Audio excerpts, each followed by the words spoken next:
we've been holding an immersive day for students at a local school, inviting them down to see what we do at SGN, but not just from an operations perspective, from a wider business perspective as well. We've been learning about SGN, about how many different jobs there are. Today I've been exploring different varieties of paths you could follow from gas and engineering. You could go to offices, you could work with going to fix different parts of gas. There's lots of paths you can follow. It's good.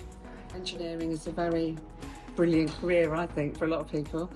But also so is some of the sports services we offer. So that's why it's so important, I think. A day like today is so important because you get to showcase to students all the kinds of different opportunities available, and there might be things that they potentially haven't thought about. Without these kind of opportunities, students don't know what they don't know, and something like this is a great opportunity for these young people to come in to find out about future opportunities and careers that they probably wouldn't have even thought about before today.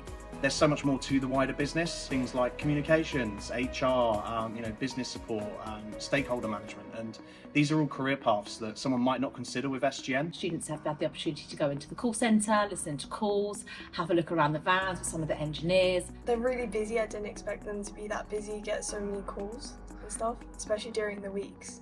I like going into the offices, seeing the different things they do on the computers. It seems very complicated. It's pretty cool. Whether they want to finish school and go on to university or call it quits on education and start an apprenticeship. There's so many different ways into work and into different opportunities of work. We've had conversations around how we can actually get more students to come in, but also SGN coming out and talking about career roles and different opportunities for these young people. You can come out and look around these organisations and be inspired. So it's brilliant.